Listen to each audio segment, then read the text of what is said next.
on today's episode of Phinisde The NFL. Did the Miami Dolphins just pay Jaylen Waddle to be wide receiver one much sooner rather than later? We'll talk about that and a whole bunch of Tyreek stuff today, that's for sure. Plus, we will have Jeremy Fowler's latest on Tua Tagovailoa, as it seems they had two major priorities.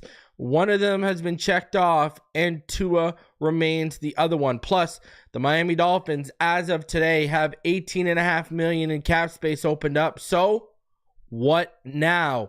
We will talk about all that and so much more. Do me the favor, smash the like button, subscribe if you're new. Let's get into this.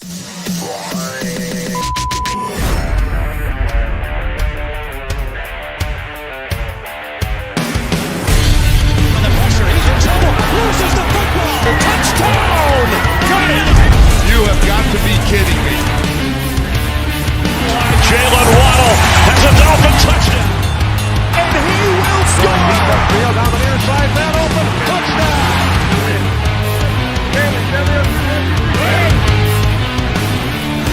The run from Tua Tagovailoa. Touchdown! He's going deep.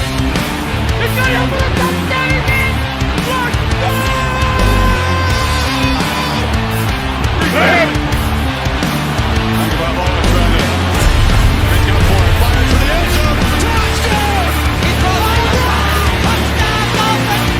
Beautiful day to be a Dolphin fan.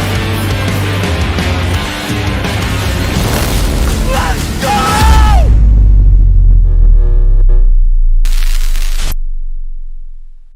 What is good, Fin Nation? What's good? It's your boy Reason. We're back here for another one. Do me a favor if you're in the chat right now. Let me know how I sound, because I've made some switches to my audio to try and get some more gain for you guys, because I know some people complain about the audio being too low. So let me know in the chat how it's sounding right now. Until then, shout out to everyone in the chat. Mark Askew, even if he's wrong, saying Waddle's a number 2. Shout out to Jackie, Jay Shizzy, John Featherland, Aladino, Chef Jew, Nikki Davis, Jackie Treehorn, Richard Blackstone, Hog Wild Fishing, Andrew Harris, Scorpion King 271. I believe I shouted you up, but why not again? Robert Thomason, Cycling with Vovo, Chad Hicks, Jason Stamps. Who else we got here? Ryan AP, Robert Carrillo. What's going on, sir? John Featherland, Troy Hicks, Jay Bands 561. The homie Scotty's up in here. Jeffrey Ward, Martin. He's the man. Scotty says I sound very sultry. I love it. Eddie Arenas, Finn Fella, Dean Smith, John West. Who else we got here? Michael Bergeraff, 1017 man, OG Barry, Sean Heller. What's going on, Austin? How you doing? How you doing, sir? Listen, I got a favor to ask you before we get into everything here too, people. I need you to go help the homie out. All right? Listen, I got something special coming for all of you guys. All right? Y'all are gonna like. I got a Sunday show coming for all you guys, and it's starting next week, and more details are going to drop this week. It's going to be every Sunday, and we might even carry it off until the season. I think y'all are really going to like it. On top of that, you know, I got, as you guys know, throughout the regular season, I'm live Monday to Friday and twice on Sunday. Saturday's open. Well, I'm going to have a new content creator that's going to be filling that Saturday slot for all y'all, so you guys are going to have content every day of the week and literally twice on Sunday, all right? So I'm looking out for all you, but I need you to do me the favor, all right? Please do me the favor. Go subscribe to Sideline T, all right? I'm going to put the link in the chat right now. Go subscribe, all right? This is the new podcast of the homie Brittany that she's got going. Okay, the link is in the chat right now. I'll even pin it. Go, let's show her the power of this community. Let's get her subscribed. Let's get that subscriber count up. She's at about 51 subscribers right now. All right, now let's go. We got over 120 of you already in the chat. So let's go get that subscriber count up, and let's go get that up past 100 today, all right? Do me that favor. Go subscribe to Sideline T, all right? And let's get it up to over 100 today if possible, okay? Because I got a lot of stuff coming with Brittany on the way. I think y'all are going to love her. So be on the lookout for that. You guys are gonna absolutely love what she brings to the table, and you're going to be surprised with what we got cooking up for Sundays, because it ain't just the two of us. All right, so be on the lookout for that. That announcement's gonna be coming this week, because the first episode is gonna be happening next weekend. All right, next Sunday to be exact, 8 p.m. Eastern. I can tell you that much. But the what will be dropped to you guys this week. All right, so go help her out. Go subscribe to her channel. Go show her some love. The Sideline T. All right. So one other thing before we get into stuff, I am going to have a 3 takes coming for you guys. All right, I'm gonna have 3 takes coming for channel members and Patreon members only. It'll be coming tonight, later tonight. Yeah, talk about some tea. We got some tea. There's another contract in the pipeline right now for the Miami Dolphins, and it is not someone y'all would expect. All right, so I got some stuff coming for you guys tonight on the Patreon and for the community tab for channel members only. Y'all are gonna want to. This is gonna be interesting, because if this lands, it's gonna be interesting to see how things fall. So anyways, do me the favor, go subscribe to Brittany, Sideline T. If you are not a patron, if you are not a channel member, it's like $2. So become, or I think if you join Patreon for the year, you get like a 10% discount or a 20% discount. I don't know, I've set it up like that. So you can literally go subscribe to the Patreon for a full year right now for like $20. So there you go. All right, go check it out. The links will be scrolling along the bottom. All right. Shout out to everyone already come through. Already got over 150 of you. Knight with a $5 donation says, of all, Waddle and Tua are the future. As long as you got them, everything else. I agree. 110%. 110%. To be honest with you, if one of these running backs steps up and really becomes the alpha, like A-Chain or Wright, if you got a running back, Tua and Waddle, I mean, and you pretty much have Austin Jackson. You basically have your right tackle locked up. You pretty much got the foundation, right? So I agree with you 110%. Sean Heller says, Phinisde The NFL is where it at. The best Dolphins takes bar none. My join date is February 29, 2020. Does that make me an official OG? Yeah, that does, because we didn't go live for the first time until March 2020. So, you know, we opened this up in February, like you said, but we did not go live until, like, I want to say it was like March 20th or March 17th, something like that. So that makes you an OG. That means you subscribed a month before we even went live the first time, back when EM Dolphin Fan used to be live and on screen and in living color for all you. Shout out to Sean Seipler. I hope I did not butcher your last name, sir. Sean Seipler, he just joined the Pro Bowl level. Appreciate you. So what up, Coach AJ? How you doing, man? So we got a lot of interesting stuff coming this way, but let's talk about this one thing, because this was the talk of X, Twitter, whatever yesterday. Oh, man. You know what I'm going to say, Coach? He says, I joined the channel and a certain YouTuber took your content. Which one? Which one? Let's be honest. I'm the most duplicated and replicated and copied guy out here. We could start with the film breakdowns on this channel. No one in this YouTube community was doing film breakdowns before Reason started. All right? To a Tuesday, even that name got swiped. I'll do you one better. Everything was a panel until Reason came around and started his own channel. And instead of using the word panel because I wanted to differentiate myself, what did I use? The word roundtable. What have people done? Created literal channels off that name. When they would call everything panels up until that point. Then Reason started using the word roundtable. All of a sudden, here we go. I mean, down to from terminology to ideas, you know, often imitated, never duplicated. That's basically where I'm at. I mean, that's just literally the fact. Like, and I'm not being arrogant. I'm telling you, that's the truth.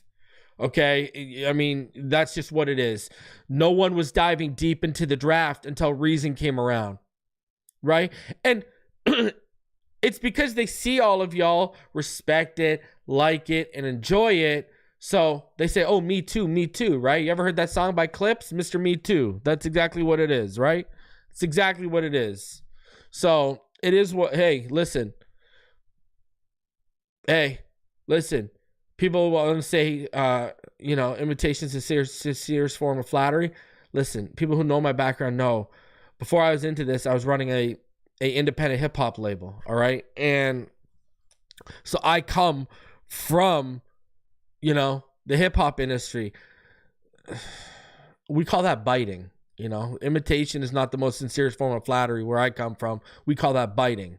You know what I mean? So, but it is what it is. It's the natural progression of YouTube. That's all it is, right? That's literally what it is. So I don't hold any resentment or whatever. I just say recognize. That's all I say. You know, people who hate me don't realize that I pioneered more than probably their favorite YouTuber besides the people who started before me. That's the only thing they had. Oh, we started before Reason. That's it. So, hey, it is what it is. I mean, you know, I was the first one to be pulling up all 22 up here. So other people were using YouTube highlights if they would pull stuff up. So anyways, enough of that. It is what it is. It's just, again, the natural progression of things. That's just how it goes, right? So they see you guys taking in content and we get the Mr. Me Too's. That's just, it happens in every community of every different genre. It literally is what it is. Nothing you can do about it. So I do shout out to all of you for, you know, showing love and sticking around because, I see we got, you know, checking out. You're the only reason I watched that on the channel. I appreciate that, sir. Exactly. It is what it is. Don't let it ever be what it ain't. That's what I say, right? That's literally what I say. Phinisde says facts, popular color. Yeah, I haven't heard biting in a minute. I'm old, bro. That's what it is, bro. Hey, go to the dentist. They gotta get their teeth checked because all the bite marks. There you go. From 50 to 70, 51 to 71. Let's get it up. Another 29. Please go subscribe. It's pinned in the chat. Sideline T. Brittany will be coming to the channel very soon. Really, I'm not even bragging. I'm literally just stating facts, you know? If I'm actually bragging about something, you know I'll do the old Barry Horowitz, right? People who know me and who watch me know if I'm bragging or I'm on my, you know, if I'm on that cocky tip, you'll see the old Barry Horowitz come out, right? That's what you'll see from me. I'm not Barry Horowitzing myself over this at all because all I care about is the fan base getting the best content. When I start where I start having issues is when people start misinforming all of you, lying to all of you. Because listen, you know, you're on my Phinisde fam. All my subscribers, you know, from subscribers to channel members to Patreons, y'all are my fam. So when someone lies to you or misinforms you, yeah, I take that personally. I take that more personally than people saying something derogatory about me. Like that's honestly a fact. And I've talked about this before. All I care about is you guys being the most informed and you guys being the smartest fan base as possible. That's literally all I care about. That's literally why I started this channel. So it is what it is, right? It is what it is. So shout out to Sean. He says, great content. Keep it up. Informative, unique, and meaningful. I appreciate you, Sean. Thank you. And I know you've been a member before, and I know you've supported the channel before. So I know today wasn't like your first go about. So I appreciate you, Sean. Thank you for showing some love, sir. I really do appreciate it. Hey, Bender, it's all about respect, man. I respect all of y'all. So I expect for you all to be respected by other content creators. And I know people like Dougley respect the hell out of you guys. And Dougley's always looking out for the fan base. I know there are people out there like that are looking out for you guys. And then there are people who aren't. And one of those people who wasn't, who I told you wasn't, is now done what? Jumped onto and hey, there's nothing wrong with do what you got to do, but jumped onto the political Trump train because that's where they see being the cash cow. Once again, I told all y'all, people view you guys as cash cows. There are people out here who do that. And that was the perfect example of someone who I told y'all wasn't a real fan. And, ever since Dougley basically put him in the coffin, and then my rant the next day basically kicked the coffin into the dirt, he's become, a political guy. And we all know who I'm talking about. So, hey, it is what it is. But there is something I want to talk about with this fan base. And let's talk about this. And I'm not going to pull the tweets up because I'm not giving these people the time of day, because these people are these are the type of people who I don't think deserve to be in this fan base, right? But Tyreek Hill was basically being called out on social media by fans. And I mean, you literally got insecure. This is how crazy it is. You got insecure people always seeking validation in this community who were looking to be credited for starting the thread that this garbage came out of. These people are delusional, I tell you that much. But anyways, you had people out here saying, that Tyreek, the return wouldn't be great because no one wants that contract. He only came to Miami for the money, right? Tyreek's a ticking time bomb. Deep down, his ego is going to come out because KC has won 2 Super Bowls while he hasn't won a playoff game here. You know what I mean? And just basically, people saying I would have traded Tyreek this offseason. Sadly, Greer overpaid. And what did Tyreek do?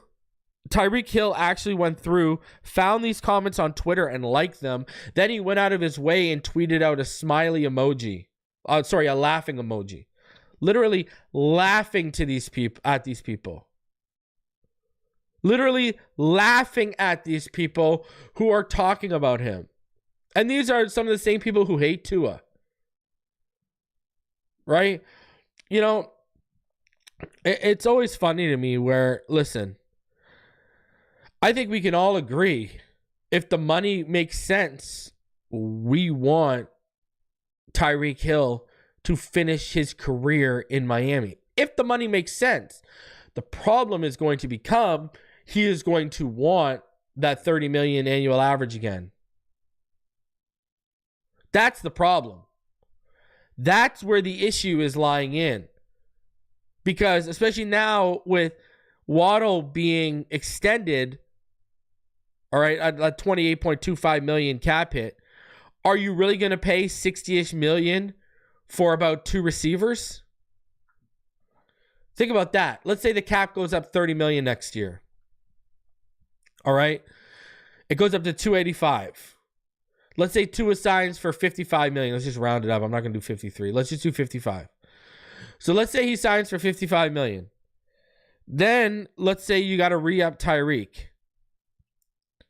Are you really going to spend 110 of that, about 105 to 110 of that money, of your cap, of your 285 cap on 2 receivers and 1 quarterback? Now, obviously it can happen. The Eagles just paid Hurts. You got to have rookies. You got to have a lot of rookie contracts filling out. That's what you need for that to happen. You need more rookie contracts filling out this roster. That's literally what you need. That's what you need. For that to happen, you need more rookie contracts. You need to get out of Chubb's money. Right? You're probably going to have to move off of Javon Holland and replace it with a rookie contract or a cheap vet. You want Cam Smith to continue to develop and Kader Kohu because he'll be on the cheap. You know, that's what, for that to happen, you need rookie contracts. And I agree with you, Knight. Bucks and Eagles, that's why I just brought up the Eagles, right? They're paying their number one, their number two, and Hurts.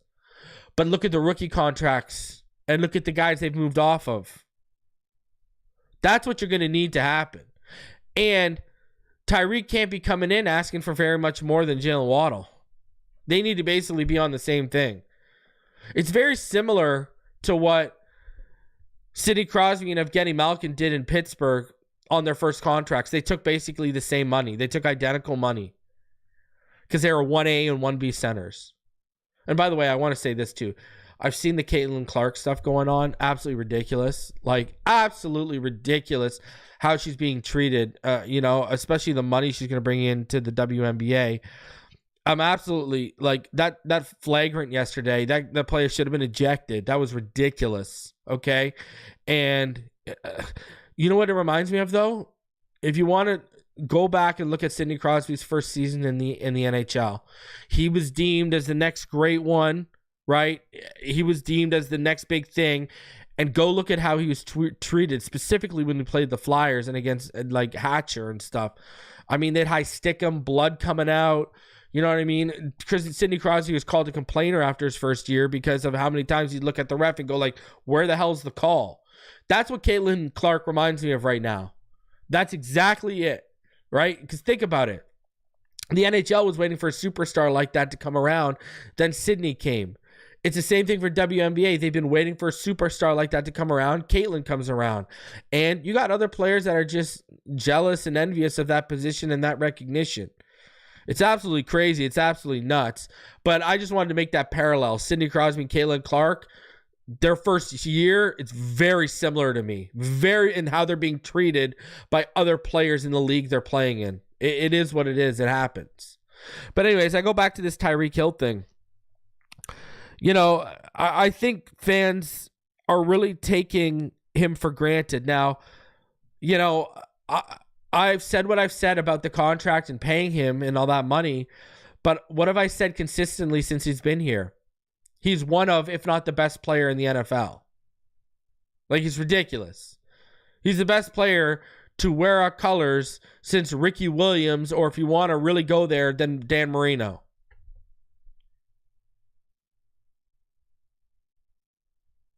Shout out to Pro Special.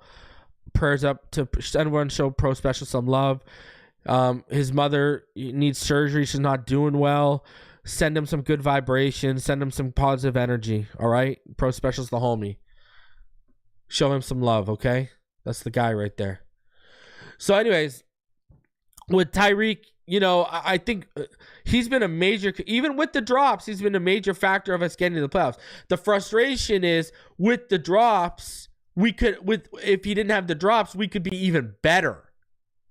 Like, without the drops, we sweep the Buffalo Bills in 2022. We beat them in that cold weather snow game where Tua was lights out. Right? The Eagles game. That could have a totally different outcome. I'll do you one better. Tyreek single-handedly lost us that game in Kansas City. I mean, that's the reality of the conversation here, right? I mean, he had that, you know, he didn't just have the fumble, right? Remember, he just didn't have the fumble, okay? He had the drop at the KC 30, which led to no points on that drive. That was in the first half. And then he had the fumble at the KC 31, which led to a touchdown for KC. So think about this. He caused a 13 to 21 point favor swing in favor of the Kansas City Chiefs. If he makes the catch at the 30 and we settle for a field goal, and he doesn't drop the football at the 31, right? And he doesn't fumble the football. If he doesn't do that and we just get a field goal because we're at the 31, right? Think about that. We win that game 20-14. We lost 21-14. You take their touchdown off of the fumble, that brings them down to 14. You had the 2 field goals we would have got from those 2 drives, 20-14. We win that game. That's real talk. Now, I can't get on board with blaming him for everything. I just can't. I think him, McDaniel, and Tua need to shoulder blame. I've said that consistently, that it's not one person. There's a bunch of them. I think Fangio and the defense need to shoulder blame for that loss in Tennessee. Sorry, against Tennessee, because it was in Miami. They need to. So there was a lot of blame to go around for what happened in December and January. I think McDaniel's game plan in KC was terrible. I think Tua wasn't good in that game. I think Tyreek wasn't good in that game. L'Jarius Sneed putting him on his ass. Come on. So I think there's plenty of blame to go on, not just one person. So stop taking Tyreek for granted. If it doesn't work out because of the money, that makes sense. But trading Tyreek just for the fact of trading Tyreek, no, I can't get on board with that. All right? I just can't. I think that's ridiculous. So, guys, today is June 2nd. What does that mean? Why is that special? Well, not only is there only over 300 of you already joining me on this, but here's the deal, guys. We have 18.5 million cleared up. Are you kidding me? Here we go. The day we've been waiting for, ladies and gentlemen. The day we've been waiting for. All right? Here is where we are at. Over the cap. All right? 2024 salary cap changes from post-June 1st cuts. June 1st marks the final day of the NFL calendar where any future bonus accelerates into the 2024 league year if a player is cut or traded. Starting tomorrow, which is today, the rules now allow the team to defer all that acceleration of 2025 if they move on from a player. June 2nd also marks the day when the NFL officially processes the June 1st designations, and he's going to process them a day early so we can go over who gained what cap room. So the Raiders gained the most. They gained $24 million from Jimmy G. But here you go. The Dolphins gained $18.5 million with the release of Xavier Howard. The Dolphins committed a cardinal sin of getting walked into a third contract, even though Howard had multiple years remaining on his prior deal and wound up with a big salary cap mess in the process. Howard has $23.1 million in dead money, which will be split $7.5 million this year and $15.7 million next year. His release becoming official was needed by Miami, who has next to no cap room remaining. So where does this take us into our cap number right now? Well, our cap number, we have about $18.835 million in cap. We're just a little under $19 million in cap. And remember, appreciate you, Pro Special, when Tua gets his deal done, that's going to clear up around another $10 million. So we're going to be sitting around $30 million. Now, Knight says, I think Waddle's structure makes it possible. So do I. Okay, so here's where we are at with this money. All right. You're going to have about $7 million of this is going towards our draft class. I think you're going to start seeing draft guys get locked up soon. I wouldn't be surprised if you start seeing that before you start seeing a move, right? Now, players on the open market right now. Let's talk about it. All right, let's talk about it. At guard, you got Mark Lewinsky, Nick Gates, Phil Haynes, who they brought in, right? He's 28, right? You got Vitae, the former Detroit guard. You got Matt Feiler, Greg Van Routen. You got Trey Turner's out there. You got some guys out there right now. Wyatt Davis is out there. That's a cheap option, young option, right? But you got some options out there at guard. You do right now have some options at guard.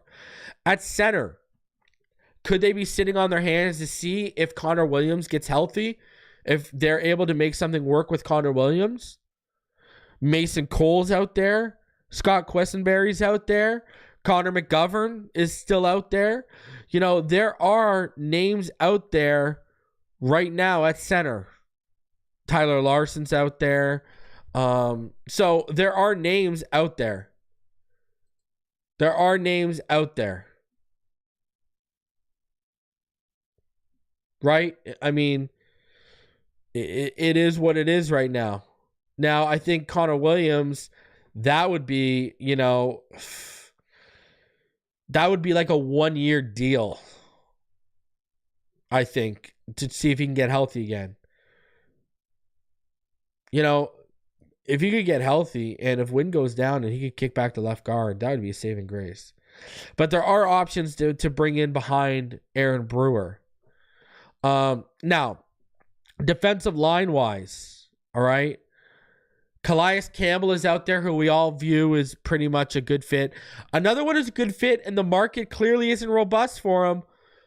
What if they're looking to bring back Emmanuel Ogbah on the cheap? We've talked about this before on this channel. What if they're looking to bring a guy like Emmanuel Ogbah back on the cheap? You know, Ngakoue is still out there. Fletcher Cox is out there. If a guy wants to come around on like a cheap veteran deal, Fletcher Cox is still out there. You know, there are options out there for the defensive line. Emmanuel Ogbah, Carl Lawson, Yannick Ngakoue, Fletcher Cox, Calais Campbell. I'm not going to mention Charles Harris. But there are options out there if they want to add to the defensive line and beef it up a little bit. Honestly, I'd be down for Calais on the cheap. I'd be down for Fletcher on the cheap. I think Fletcher and Zach Sealer could do some damage. I think Fletcher has enough in his tank where they could do some damage. And Emmanuel Ogbah, if he's willing to come back for a minimum, you know, and you're right, AJ, and you're right, Jason Myers.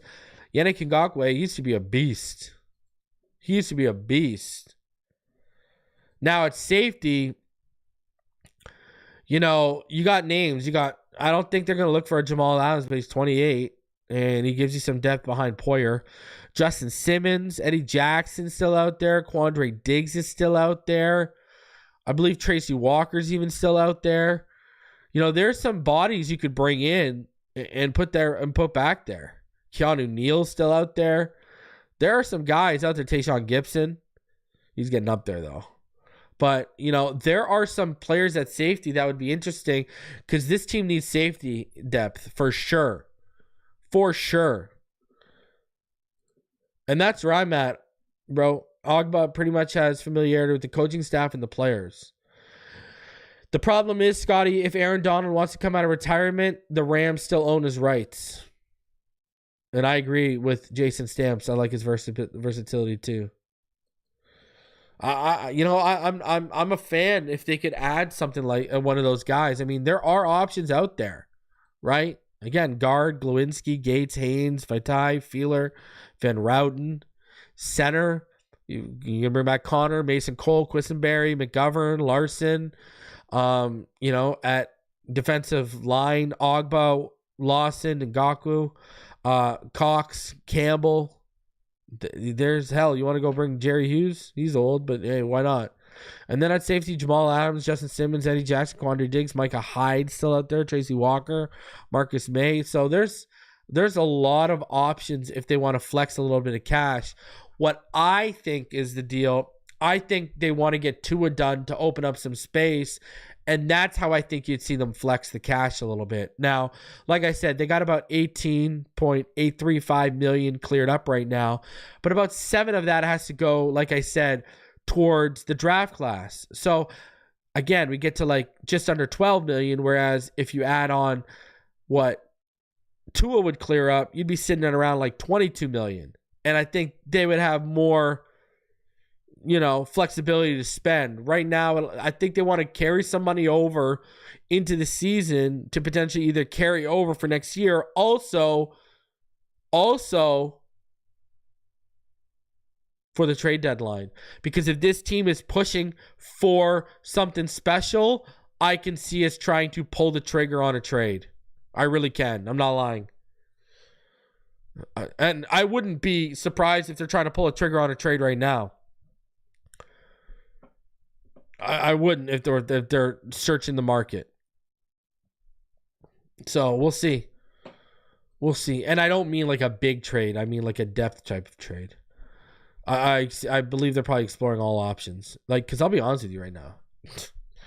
I would be calling the New Orleans Saints. And I'm sorry, man. And I know they won't. But I'd be saying, you willing to part with Cesar Ruiz because you need some cap help? But I know they won't. Over 300 of you in the room. Smash the like button. Subscribe if you are new. Let's keep going here. Now, Tyreek Hill. Did the Dolphins pay Jaylen Waddle to be a wide receiver 1 sooner, much sooner, rather than later? I'm going to play this clip from Cam Wolfe. It's a screenshot from the segment with the audio attached because last time I played a clip from the Insiders, which is where it's from, I got demonetized. So let's see what we got here. I want to play this for you because there is something that's very key that's said. Paid like a number 1 receiver. Jaylen Waddle truly is. Despite being on the roster with Tyreek Hill, they believe that Jaylen Waddle was a number 1 before Tyreek and will be a number 1 after Tyreek is no longer there. And you look at just how they paid him this money. You got to realize guys in the locker room pay attention to who got paid. And the Dolphins had an offseason where they let a lot of homegrown talent reach free agency. The cap was really tight, but they wanted to make Jaylen Waddle a priority. This is a guy who's had 1,000 yards plus in his first 3 seasons as a Dolphin. No Only other player in to history has done that. And he gets to catch passes from Tua and Waddle all over the end zone for the next 5 years. And so you look at the Dolphins and say, okay, who's next? Tua Tagovailoa, his quarterback. He has been waiting for his extension, and he's been talking with the Dolphins for multiple months now. Those negotiations continue to go on. There was a little talk early in the offseason about, is he holding out? From what I'm told, he's been there for the last 2 weeks of OTAs, no holdout going. And one thing I want to tell you, Mike, we talked with Tom a couple of weeks ago about Tua's weight loss. He's lost 10 to 15 pounds. He's at 220. Tom correctly asked me, well, didn't they tell him to bulk up last year? Mike McDaniel called him svelte. He feels like stronger can happen without being bigger. And he also said that he believes he's adding more force in his throws. I asked Raheem Mostert about that. He said, I don't know about velocity, but he looks like he's in a lot better shape. So there you go. Raheem Mostert even said he looks like he's in a lot better shape. Okay, but he said something very key there. He said, and I quote, the Dolphins believe that Jaylen Waddle was a number 1 receiver before Tyreek Hill and will be a number 1 receiver after Tyreek Hill. I mean, ladies and gentlemen, that pretty much tells you what the deal is. Before they got Tyreek Hill, they believed he was already the guy. They just had a chance of adding one of the best receivers in the NFL. And so they did that. You know, and this makes me, if they're telling Cam Wolfe that, if the Dolphins camp is telling Cam Wolfe that, and when we look at it, they've had every chance. We've seen Tyreek go on podcasts, right? And basically say to Greer, sign me. He said that. I've played the clip on here where he's gone on a podcast and said, hey, Greer, sign me. I want to retire here. And he's been talking about retiring in Miami since the season started. Since the season ended, we now know he's been basically pressing for a new contract. And they decided to pass on all that and pay Jaylen Waddle, who they're telling Cam Wolfe he was a number 1 before Tyreek arrived, and he'll be a number 1 after Tyreek leaves. I mean, both the statement of not reworking Tyreek Hill and then saying that to Cam Wolfe, that leads me to believe, ladies and gentlemen, they are ready to move on sooner, much sooner rather than later when it comes to Tyreek Hill. Maybe when I had Alf on, Alf said he'll be here this year. It's next year where it starts to get dicey. Maybe he wasn't telling any fibs. I don't know. But when the quote is, the Dolphins believe that Jaylen Waddle was the number 1 before Tyreek and he'll be number one after Tyreek, man, that tells you right there, Tyreek, they got all the leverage. They believe they have all the leverage. And what does that tell me? They're not going to break the bank on another contract with Tyreek Hill. If they believe they've already got a number one in there, they'll go out and draft the guy. They believe they have another number one in the building. That's why I go back to what I said earlier. I don't think they're going to be paying $60+ million for these two guys to be on the same team. I really don't. I really honestly don't. It is what it is. And then if Malik Washington ends up becoming what I think he can be, it's going to make it even harder on Tyreek. I'm not going to lie. I'm not going to lie. So, interesting. Now, the latest on Tua. Jeremy Fowler said something interesting on... Well, let's talk about it. I'll play the clip. He said something interesting on the Sunday football show, Saturday football show. Check this out. Maybe there's an enticing offer closer to camp. Now, one player who's not going anywhere for sure, Jaylen Waddle cashing in this week. Our Adam Schefter reporting 3-year deal, $84.75 million, almost $80 million in guarantees. So he is ready to go with Tyreek Hill, both making huge coin. I'm told Miami's plan is twofold. They wanted to get Waddle done. They do want to get Tua done. They've started the process of talking to Tua, negotiating. Okay. No major progress yet, but maybe that heats up this summer. So there you go. Maybe it heats up this summer, but the key thing there is what he talked about is with Waddle re-upped, the Dolphins have started the process of getting with Tua and negotiating with his representatives, but he flat out said, and I mean, we just played the Cam Wolf clip. What is the words they keep throwing around here? Priorities. What we are led to believe right now is Tua and Waddle were the top two priorities heading into this offseason. Now, remember, I would have shows, and I would ask the question to people I had up here or into you, and I would talk about it. Who's the bigger priority, Waddle or Holland? And everyone would say, I think Holland is. And I would say, no, Waddle needs to be because of the market and what he is to this team. And sure enough, what have they shown us? Next to Tua, next to getting the franchise quarterback locked up, Jaylen Waddle was their biggest priority. And that's with the fifth-year option still in play. Holland's got them basically up against the wall, but I've said what I said. I don't think they will let Holland come close to resetting the market here. If there's one position Chris Greer's been able to draft since he's been general manager of the Miami Dolphins, it's been the safety position. And looking around the league, safety, linebacker, and running back are probably the three lowest prioritized positions when it comes to the money and an open market. That's just where we're at right now. That's literally where we're at right now.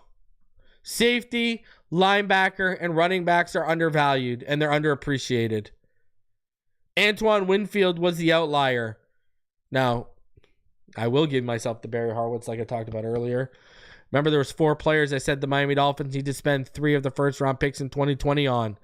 I said Tua, Wirfs, Jonathan Taylor, and Antoine Winfield Jr. Bring me 3 of those 4 players. Look at all 4 of those players. Home runs, baby. Home runs. And remember, me and EM Dolphin fan were talking about Antoine Winfield on the Tuesday night panel when Antoine Winfield was like ranked in the 150s, 160s on the PFN mock draft simulator, right? I was telling everyone Tristan Wirfs was the top guy when everyone was saying Andrew Thomas was undoubtedly the top guy.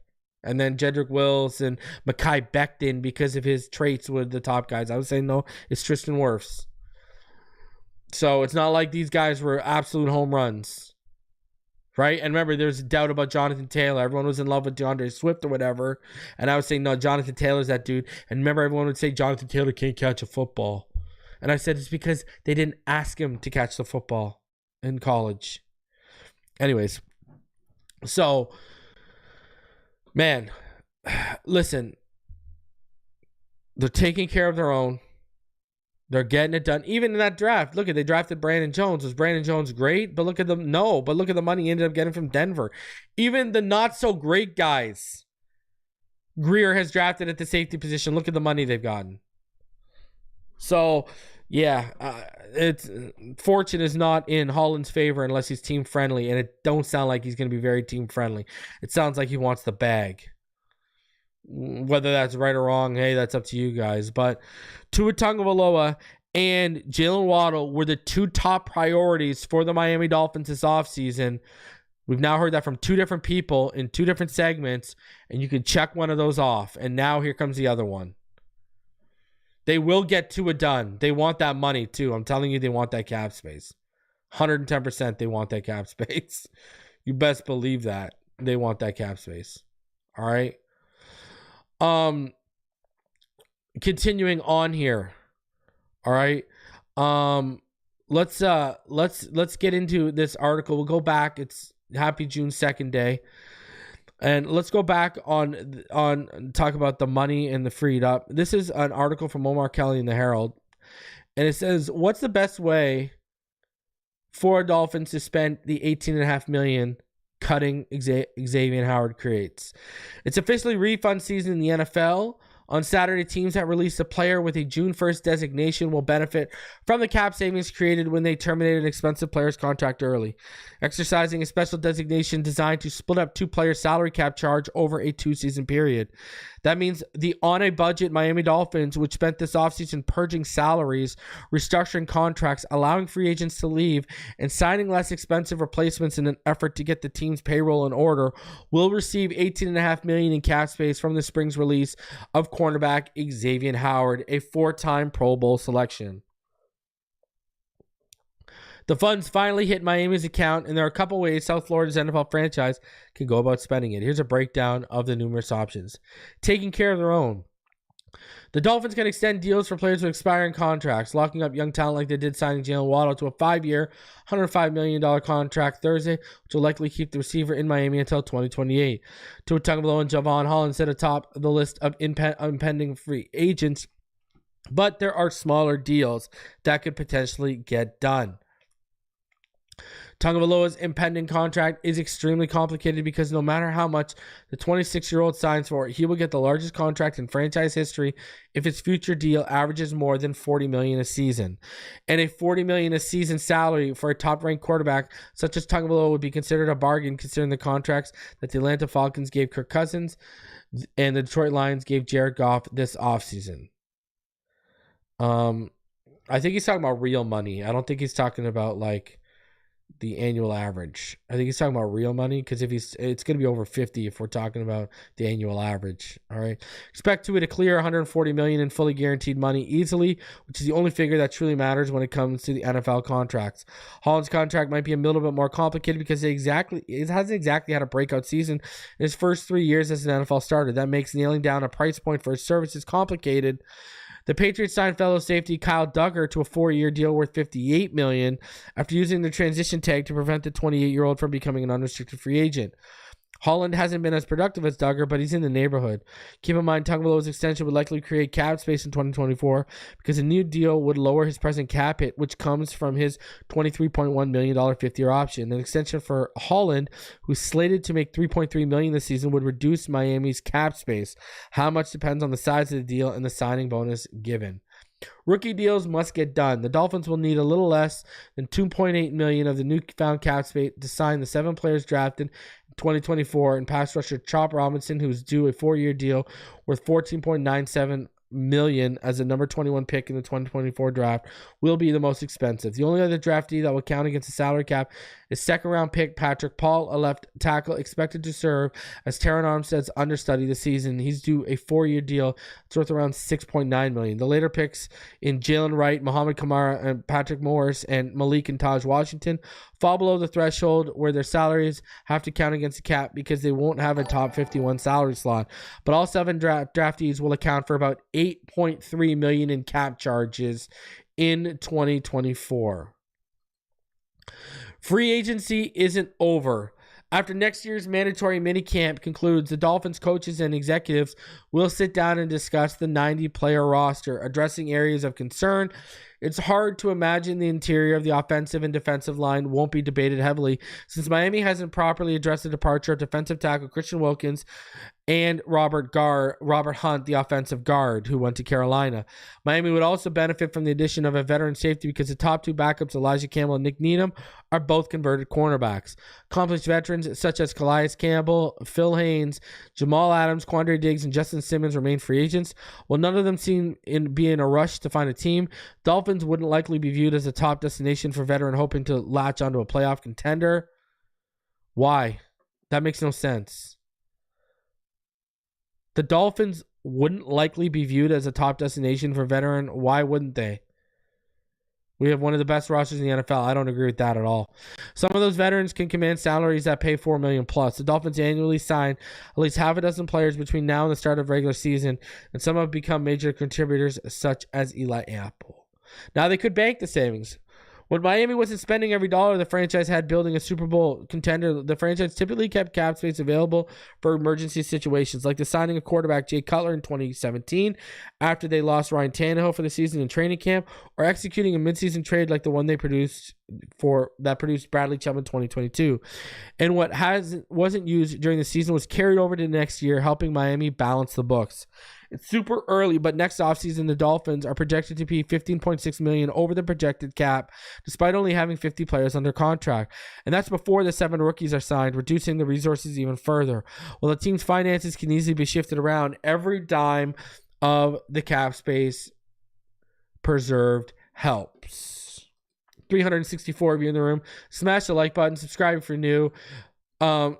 Go subscribe to the Sideline T. All right, we're trying to help Brittany get to 100. She will be becoming a part of this channel, so show her some love over there.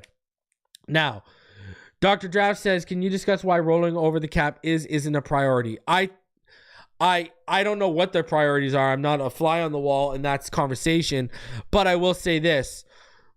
The fact that we're $15.6 million over the cap, if you do sign Holland, that's going to drive that further down because there's no fifth-year option. Plus, like Omar said, you're got the 7 draft picks, which are probably going to cost between $7 and $9 million unless we trade up. So, rolling over cap to try and offset next year could make sense, right? Like, they could pay, they got $18.835 million. They could give the $8 million or whatever to their rookies, get down to about $10.835, sign Tua, get back up to about $21 million, and then they could literally turn around and say, okay, we're going to pay Holland and then roll over cash to next year. They could literally say that if they want. That's just that's a very, very big possibility. 110%. And then with what money they have left over, if something comes available at the trade deadline, or a veteran during the offseason is willing to come here on the right price, they could pull the trigger on that. They really could. So, it makes a lot of sense to roll over cap. But at the same time, I think why we're all watching it carefully is because we know the window to win is now. And that means usually tends to mean in any sport, you win, you pay now too. Right? So, yeah, we'll see how it works out. We will see how it works out. All right. We will see. So, let's keep it rolling, but let's stick with the Miami Herald here, okay? And some interesting stuff about Cam Smith. Let's show y'all this. Dolphins second-year cornerback Cam Smith looking for a fresh start after trying rookie season. It had been 24 hours since the Miami Dolphins charter flight had returned from Kansas City following their wildcard playoff loss to the Chiefs before Cam Smith was back to working out with an eye on the 2024 season. I remember guys were like, chill, let your body rest a little, Smith said. If you ask Smith, he did enough resting during what was a trying rookie season.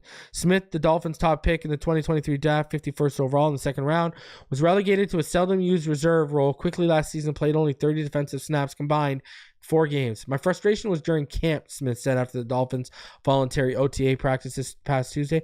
I didn't focus on it during the season. I felt like I was losing my love for the game.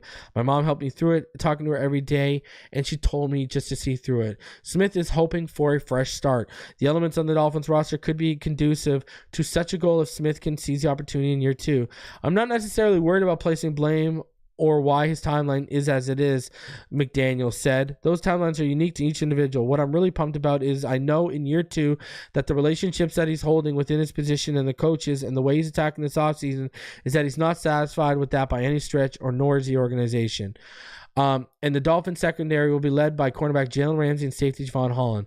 But former All-Pro Xavier Howard is gone after 8 seasons. The Dolphins signed veteran Kendall Fuller in hopes of fortifying the position. But more importantly for Smith, defensive coordinator Vic Fangio is gone and has been replaced by former Ravens defensive line coach Anthony Weaver. Fangio commented at the end of last season that Smith needed to improve in all areas if he wanted a more significant role in the future. Even with Ramsey injured early in the season and injuries mounting as the playoffs approached, Smith struggled to get significant playing time. Smith posted an open lock emoji shortly after Fangio departed. I was just feeling like, yeah, I didn't have the season I wanted and I didn't get the opportunities I wanted, but there's nothing given to you in this league, Smith said. Stuff happens and now here I am. I feel like I'm free. Although Smith acknowledged he learned a lot about studying offenses from Fangio, he said he sees a lot of similarities between Weaver's defensive scheme and the system he was part of at South Carolina. Weaver's message to Smith, don't worry about what happened last season. Just come out and ball. Smith, who said he feels comfortable playing either as a boundary or nickel corner, is preparing for his challenge by becoming stronger physically. After weighing 180 pounds as a rookie, he is up to 195. Smith says he's added 15 pounds, mostly by drinking Ensure 6 times a day. It's the first time I've really been this big since I was training, Smith said. Smith said one of the silver linings of his rookie season was learning from Howard and Ramsey. I was under 2 of the greats in this league, X and Jaylen, so it wasn't anything bad, really. I learned a lot from them, Eli and Justin Bethel. It was a learning experience, and like I went to school for a year. Smith has even more of an opportunity to learn in what is his first true NFL offseason. After spending most of the early months of 2023 NFL training for the NFL Combine, Smith is dedicating himself to fully absorbing everything he can in his first season in Weaver's system. I don't care if anyone says anything about my work ethic because I know what I do. Physically, I feel like I'm a lot better player and I'm able to stop receivers when I press. Mentally, just having that season behind me, I can say, all right, I'm good. I got my feet wet. Listen, the fact that this kid landed after that loss to Kansas City and was right to working on his craft. Love it. Love it. Love it. I've said it before. I'll say it again.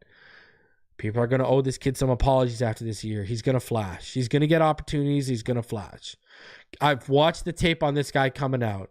You guys remember me and Neil thought he was a first-round talent before the draft even happened. Now, obviously, maturity issues have happened. It is what it is, but he seems locked in. I mean, they said he even cut off his locks just to show how locked in he is. I don't know if that shows. I mean, sure, okay, that's great, but he's taking it serious this year. He's taking it a lot more. He's taking it a lot more serious than he did last year. That's for sure. Self-admittedly so. Reason, who is your vote for most plugged in and knowledgeable beat writer? It's Barry. It's Barry. 110%. Now, I will be honest. Barry has taken stuff from me. Barry has taken stuff from Bobby Shouse. I've seen it. I've seen it firsthand that these guys out here have. But I will, or coincidentally, said the same thing that me or Bobby have said the next day. Okay? I don't want to hear, So, either way, he's either taken or coincidentally been in the same line of thinking as me and Bobby. But Barry's the best. I would say that for sure. In terms of plugged in and able to talk, et cetera, et cetera. Yeah, Barry, for sure. We'll see for sure. I would say Barry's the dude, And he covers multiple sports, so he's even more super locked in than we give him credit for. I'm a fan of Barry. Listen, when I started this pod, he was one of the first people I reached out to come on the show. He talked to me. He took the time to email me back. He's very kind, very, very, very nice to me. So I have nothing but good things to say about Barry. He's been pleasant with me since I stepped out on the scene. So I have not one negative thing to say about Barry Jackson. So the only caveat is that I've seen him report stuff that either me or Bobby have already covered or reported. I've seen that happen. So it is what it is, man. So remember, we all know people in the same building. So, that's just what it is. Smash the like button. Subscribe if you're new. I appreciate each and every one of you coming through. Again, do me the favor. Go show Brittany some love. It's pinned in the comments right now. Go subscribe to the Sideline Tee. I want to get her to 100 subs by the end of the day. Give her a good Sunday. She was at 51 to start. I know we had blown past 70 during this episode. Let's get her to 100. Show some love. She's going to be making some waves this season, and she's going to be a contributor on this channel. I'm excited. And guess what? Next Sunday, new show, new format coming for all y'all. 8 p.m. Eastern is what it's looking like. Be out on the lookout. Y'all going to be excited for that to get you ready for your work week. All right. Smash the like button. Subscribe if you're new. I appreciate each and every one of you for coming through. Fins up all day, every day. And I'll see y'all on the next one. Take it easy, everyone.